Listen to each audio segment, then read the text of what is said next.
Onlar 44 günlük vətən müharibəsində tanındılar. Qısa müddətdə sosial şəbəkələrdə yayılan videolarını hər kəs izlədi. Qovuşmaları üçün dualar edildi. Amma Daşqın Şəfiyev 5 noyabrda Laçının işğaldan azad edilməsi uğrunda gedən döyüş əməliyyatlarında qəhrəmancasına şəhid oldu. Müharibə zamanı əskərlərə zarafatla video çəkən və 30 ildir həsrətində olduğumuz torpaqlar alındı. Məni alan olmadı, deyən Gürcü qızı Nana Davidaşvili ilə Modern Azın əməkdaşı söhbətləşib.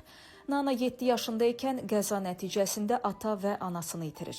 6 yaşlı bacısı ilə tək qalırlar. Qısa müddətdən sonra Gürcüstanda yaşayan Azərbaycan əsilli bir qadın, Nazlı Muradova, ona və bacısına sahib çıxır. 10 il onlara ana kimi baxır, böyüdür. 10 ildən sonra onlar ikinci dəfə anasız qalırlar. Nazlı anamızın oğlu həbsxanada idi. Narkotik istifadəçisi idi. Oğlu azadlığa çıxandan sonra Gürcüstandan Türkiyəyə köçdülər.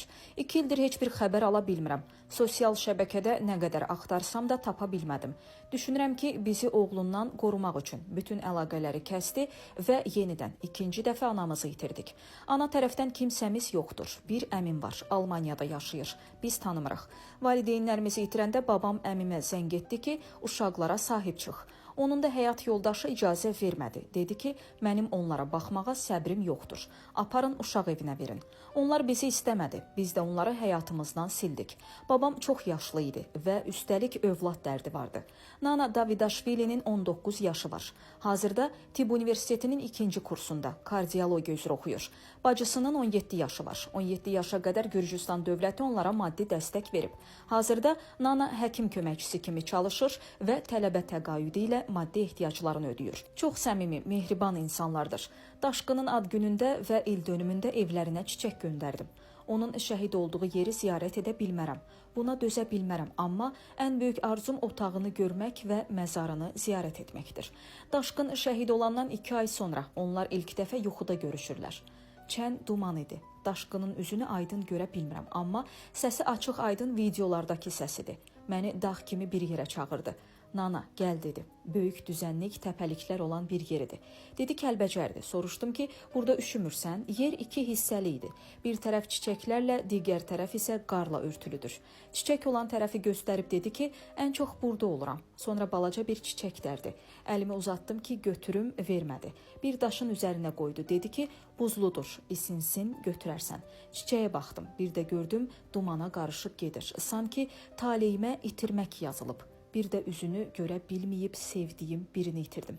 Həyatda qovuşmasaq da fotolarımızı proqramla birləşdirmək də bir təsəllidir mənə. Çətin də olsa məşhur videonun çəkilmə gününü xatırlayır.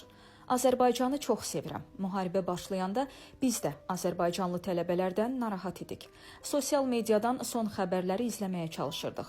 Bir gün dərsə gəldim ki, Azərbaycanlı tələbələr sevinirlər. Həmin gün hansısa şəhər işğaldan azad olunub. Mən də sevindim. Birdən kimsə dedi ki, 30 ildən sonra Qarabağı aldılar. Biz yenə evdə qaldıq, alan olmadı.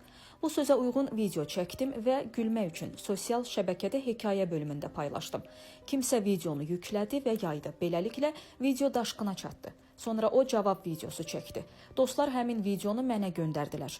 Videolarımız bütün Azərbaycana yayıldı. Düzü, bu qədər izləniləcəyini təsəvvür etmirdim. Əvvəli adi zarafatla başlasa da, sonu göz yaşı ilə bitdi. Videodan sonra Daşqını axtarmadığına çox peşmandır, Nana, deyir, axtarmağa, yazmağa utandım. Şəhid olandan sonra telefonunu qardaşı Orxana verirlər. O videonu görəndən sonra məni axtarıb tapdı. Yazdı ki, Daşqın şəhid olub. Həmin gün dünya başıma yıxıldı. Uzun müddət özümə gələ bilmədim, ağladım. Ölümündən sonra tanıdım, çox bağlandım. Daşqına 3 mahnı, 2 şeir yazdım. İndi Orxanla hər gün danışıram. Anası, atası ilə danışmağa çalışdım. Heç birimiz danışa bilmədik. Qəhər gözyaşları imkan vermədi. Orxan ən yaxın dostumdur və təsadüfə baxın ki, Orxanla ad günümüz də eyni gündədir. Ötən il nə o, nə də mən ad günlərimizi qeyd etmədik.